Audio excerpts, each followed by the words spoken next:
అండి. నోరు చెడిపోయినప్పుడు నోటికి పుల్ల పుల్లగా బాగా టేస్ట్గా కాండ్రాలంటే ఈ కందిపప్పు చట్నీ చేసుకొని తింటే నోటికి చాలా అంటే చాలా రుచిగా ఉంటుందండి. ఇది ఎలా చేయాలో నేను చెప్తాను చూడండి. ఫస్ట్ ఒక అర్ధం కప్పు కందిబేడలు, కరివేపాకు కొద్దిగా, ఒక 5-6 ఎండుమిర్చి, కాసింత జీలకర్ర, కొద్దిగా బెల్లము, కొన్ని ధనియాలు, ఒక ఆనియన్స్, కొన్ని తెల్లగడ్డలు, కొద్దిగా చింతపండు.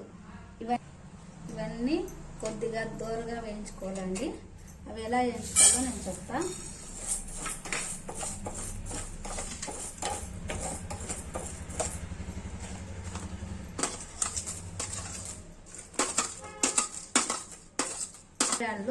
కొద్దిగా ధనియాలు, జీలకర్ర దూరగా ఉండే వరకు వేయించుకోవాలండి. కరివేపాకు, కొన్ని ఎండుమిర్చి కొద్దిగా దూరగా వేయించుకోవాలండి.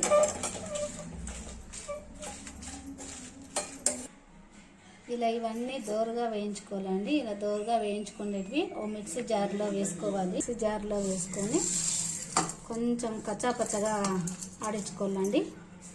ఇలా కచ్చాపచ్చగా దంచుకొని మరి ఎండుమిర్చి, తెల్లగడ్డ వేసుకొని ఇంకో వేసుకోవాలండి.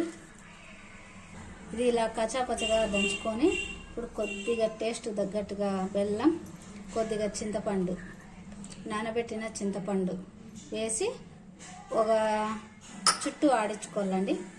ఇలా పేస్ట్ లాగా చేసుకోవాలండి. ఇలా పేస్ట్ లాగా చేసుకోండి. ఒక బౌన్లోకి ట్రాన్స్ఫర్ చేసుకొని ఇలా గిన్నెలోకి ట్రాన్స్ఫర్ చేసుకున్న తర్వాత ఇట్లా కట్ చేసుకున్న ఆనియన్స్ వేసుకొని వేడి వేడి అన్నంలోకి కానీ రాగి సంగట్లోకి కానీ సూపర్గా ఉంటుందండి. ట్రై చేసి చూడండి. మీకు నచ్చితే కామెంట్స్ చేయండి. మళ్ళా వీడియోలో కలుద్దాం. బాయ్ అండి.